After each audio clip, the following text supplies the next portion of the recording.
बहुत बहुत धन्यवाद योगेश जी। आज के समारोह के अध्यक्ष परम आदरणीय महेश द्विवेदी जी, प्रोफेसर डॉक्टर उषा सिन्हा साहिबा, अभी आप सुन रहे थे डॉक्टर शिव मंगल सिंह मंगल जी को मुख्य वक्ता के रूप में, आदरणीय नरेंद्र भूषण जी, आदरणीय मिथिलेश दीक्षित जी, प्रिय अनुराग गोस्वामी जी, असीम गोस्वामी जी, लता गोस्वामी जी और कुसुम गोस्वामी जी। आज का जो कार्यक्रम है वो मिली जुली जो हमारी सुखद सोचने की धारणाएं हैं।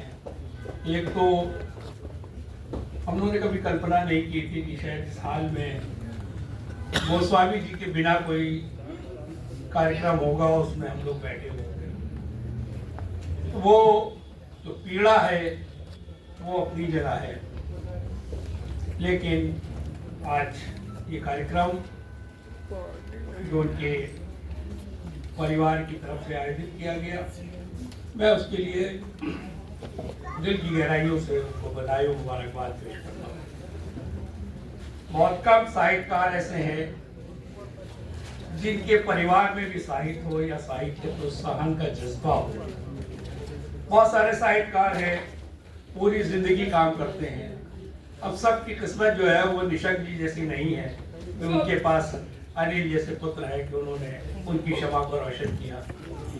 लेकिन आज बहुत खुशी का अवसर है और तमाम साहित्यकारों के लिए है कि अगर उनका परिवार जो है वो साहित्य में डूबा हुआ हो और साहित्य की तरफ, साहित्य प्रोत्साहन में या साहित्य में जो लोग उनके साथ चले हैं उनको सम्मानित करने का अगर जज्बा उसके अंदर हो, ये बहुत ही मुबारकबाद करूँ।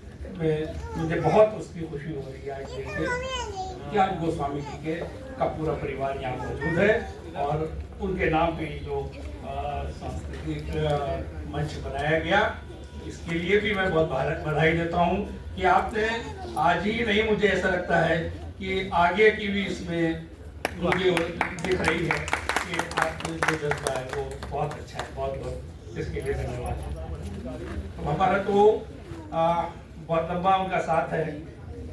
साहित्य में जब हम आए और साहित्य में डॉक्टर रघुनाथ मिश्रा के सानिध्य में आए तो सत्य जी के बाद फिर गोस्वामी जी के साथ, लेकिन हमने उनका एक यूनिवर्सिटी का भी दौर देखा है।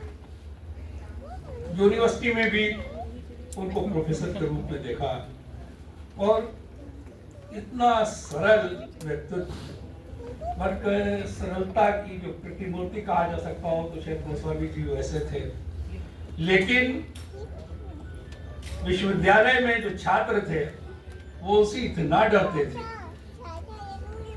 हर वक्त जिसके चेहरे पे मुस्कुराहट हो और छात्र उससे डरते थे। और ये वो दौर था जब हरिकृष्ण अवस्थी वहाँ वाइस चांसलर होते थे। इस कदर गुस्से में रहते थे वो अवस्थी जी, हंसते ही बड़ी मुश्किल से थे। जो लड़के देखते थे उनको और वो दूसरा रास्ता अपना लेते थे, कोई पीछे कुछ कहता था, कुछ कहता था। लेकिन गोस्वामी जी की जो लोकप्रियता यूनिवर्सिटी में थी वही मैंने साहित्य में देखी। शायर कहता है कि नजर नजर में उतरना कमाल होता है, नफस नफस में उतरना कमाल होता है, बुलंदियों पे पहुंचना कोई कमाल नहीं, बुलंदियों पे ठहरना कमाल होता है। गोस्वामी जी शुरू से उन्होंने जो राह अपनाई उसे कभी नहीं छोड़ा। इसीलिए शायर कहता है कि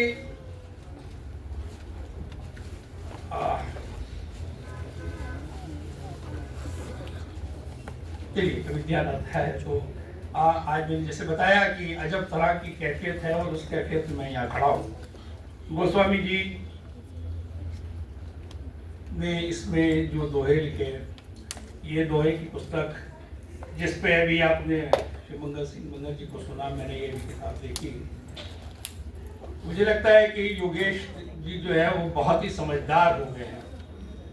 कार्यक्रम के मंझे हुए खिलाड़ी के तौर पर मुझे लगता है कि वो है, वो ये जानते हैं कि हमारी जो क्षमता सुनने की और कितना वजन झेलने की है, इसलिए उन्होंने शिव मंगल सिंह मंगल को तो रखा आज मुख्य वक्ता के रूप में। जानते हैं नरेंद्र भूषण भी उनसे कोई कम नहीं है, इसलिए उनसे उन्होंने क्षमा मांगी।